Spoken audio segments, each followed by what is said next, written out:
안녕하세요. 유드시민입니다. 오랜만에 유튜브로 인사를 드리는데요. 지난 8월 27일 금요일 날 국토교통부에서 보도한 2021년 제3차 주거정책심의위원회 심의 결과를 바탕으로 일부 지역이 투기과열지구에서 해제가 되고 또 일부 지역은 조정대상 지역으로 신규 지정되는 사항이 발표가 되었습니다. 해당 사항을 한번 살펴보고자 유튜브를 열었는데요. 창원시 의창구에 있는 북면 지역과 동읍 그 중에서도 일부 지역에 대해 원래 지정되어 있던 투기과열지구를 해제하고 경기도 동두천시의 일부 지역은 반대로 조정대상 지역으로 신규 지정하였습니다. 이번 지정의 특징은 시군구 단위가 아닌 특정 동 단위로 지정 또는 해제가 되었다는 것을 볼 수 있는데요.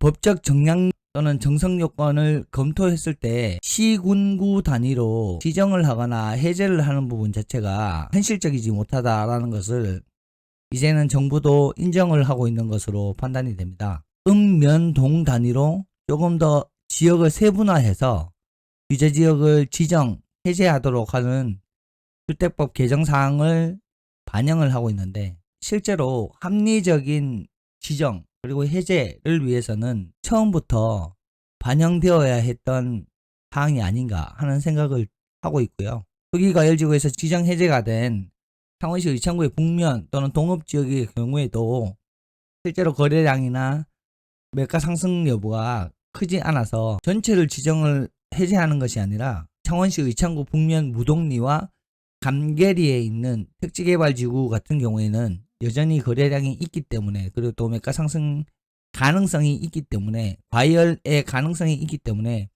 지정 해제를 제외하는 부분도 일정 부분 합리성을 지닌다라는 것을 판단할 수가 있는데요. 이렇게 향후의 해제 또는 조정에 대해서 읍면동 단위로 좀 더 세분화를 한다는 것 자체는 굉장히 합리적일 수 있으나 한편으로 생각을 해보면 이미 지정되어 있는 투기과열지구 그리고 조정대상 지역 등의 규제지역은 이렇게 읍면동 단위가 아니라 시군구 단위로 이미 지정이 되어 있는 부분들이 굉장히 많습니다.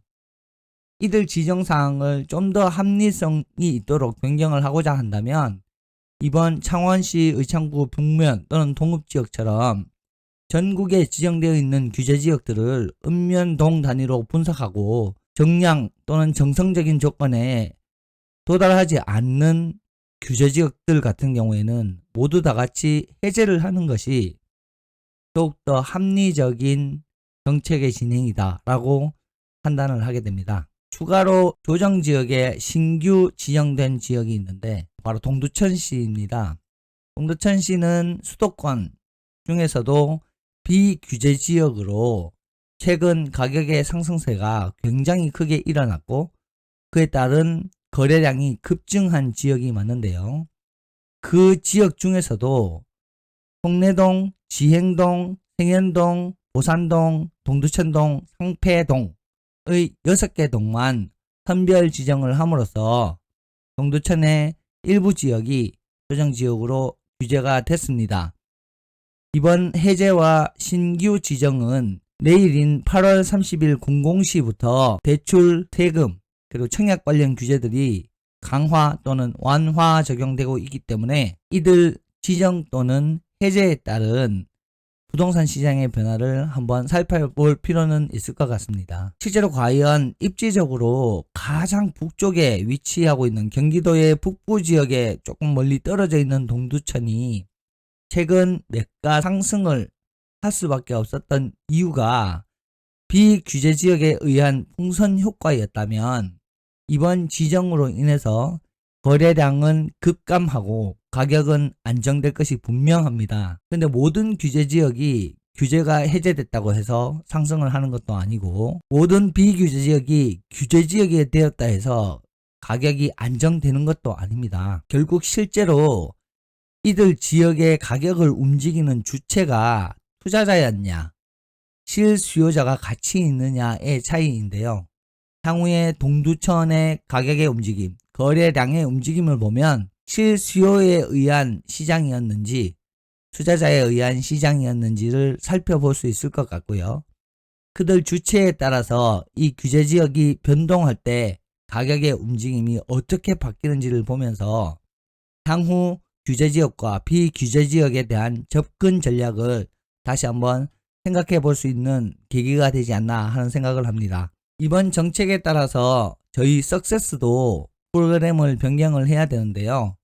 변경하는 부분 반영을 해서 이번에 버전을 2.6.6으로 업데이트를 했고 발표된 규제의 해제 부분과 추가 지정 부분들이 모두 반영이 된 파일이기 때문에 특별한 수정 없이 바로 사용을 해도 되는데 이미 석세스 파일을 많이 활용하고 계신 회원님들이 이 파일로 대체함에 있어서 과거에 입력을 해두었던 모든 데이터들을 활용할 수 없는 비효율적인 면이 있어서 수동으로 이 파일을 어떻게 수정할지에 대해서도 추가적으로 안내를 드리도록 하겠습니다. 이번에 수정을 해야 되는 셀은 44번 셀입니다. 조정이냐 아니냐를 판단하는 팩터가 물건 정보의 한 칸에서 모든 게 이루어지기 때문에 이 부분만 수정을 해주면 되는데 이번에는 단지 규제냐 비규제냐를 나누는 것 뿐만 아니라 지정과 해제를 읍면동 단위로 나누어야 된다는 것을 수식으로 조금 반영을 해줘야 합니다. 그래서 반영을 어떻게 하면 제일 좋을지 한번 보시면 WJ 그러니까 2.6.6의 WJ의 44번 셀을 클릭을 하면 위에 수식이 나옵니다. 이 수식의 전체를 설정을 하고 마우스 오른쪽으로 복사를 누릅니다. 그리고 메모장을 하나 열어서 수식을 복사를 일단 해줍니다. 그리고 본인의 파일을 열어서 이 수식을 반영을 해주는데요. 반영은 실제로 8월 30일 이후에 물건이 없다면 제일 마지막 셀부터 입력을 해주면 되는데 만에 하나 이 마지막 물건이 8월 30일 물건이었다. 그러면 이 물건도 반영이 되겠지요, 결국. 그래서 이 부분에서부터 먼저 수정을 해야 되는데 수정은 어떻게 하느냐 하면 좀 전에 붙여놓았던 메모장에 있는 파일을 모두 선택해 가지고 복사를 합니다. 그리고 이 AGY 셀에 44번 셀에 그대로 모두 선택을 누르고 붙여넣기를 합니다. 수정이 됐는데 이 수정이 다 완료된 것이 아니에요. 왜냐?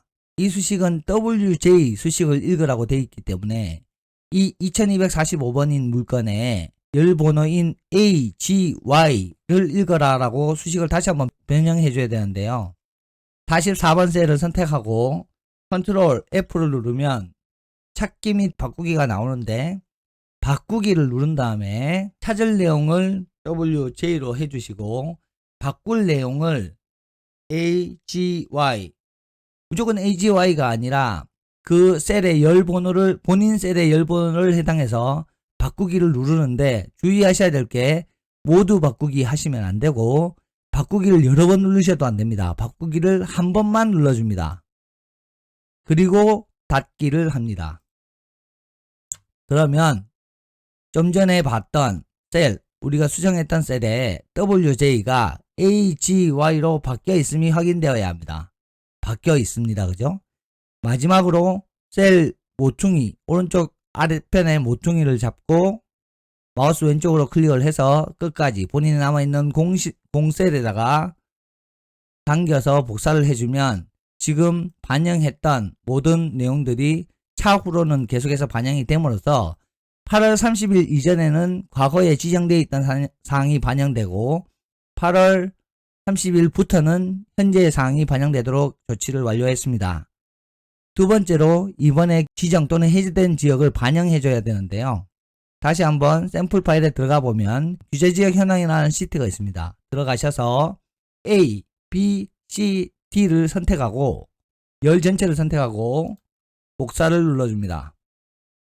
그리고 내 파일의 규제 현황에 와서 제일 위쪽에 누르시고 붙여넣기를 하시면 됩니다. 그렇게 하면 이번에 신규 조정지역으로 지정된 동두천의 6개 동과 또 창원시 의창구 북면의 제외지역인 무동, 감계리가 들어갈 뿐만 아니라 창원시 의창구 북면과 동읍은 지정 해제되도록 조치가 됐습니다. 이렇게 해놓고 수정이 잘 되었는지를 확인하려면 빈 셀에서 경남,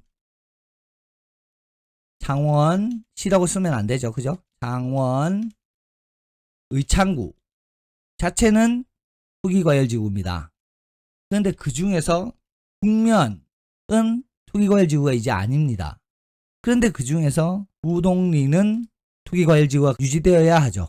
이렇게 잘 진행이 되어 있으면 수정이 잘 된 거고요. 경기도 동두천 했을 때는 아무것도 아니지만 동두천시에 있는 지행동이 들어갔을 경우 조정지역으로 나올 수 있도록 하는 것이 수정이 완료된 것이다 라고 파악을 하시면 되겠습니다. 이렇게 수정을 하셔서 사용을 하셔도 되고 2.6.6을 그대로 이용하셔서 활용하셔도 되는데요. 어쨌든 내일 8월 30일 이후부터는 해제 또는 지정된 지역이 정확하게 반영돼서 더욱더 정확한 수익률이 계산될 수 있도록 조치를 하면 좋을 것 같습니다. 이번 정책 변화에 따른 석세스 업데이트까지 안내를 드렸는데요. 차후로도 특별한 변화가 있거나 석세스 업데이트 사항이 있으면 또다시 유튜브로 녹화를 해서 여러분들에게 안내를 드릴 수 있도록 하겠습니다. 오늘은 여기까지 하겠습니다. 감사합니다. 이번 자료 도움이 되셨다면 구독과 좋아요, 알림 설정을 부탁드립니다.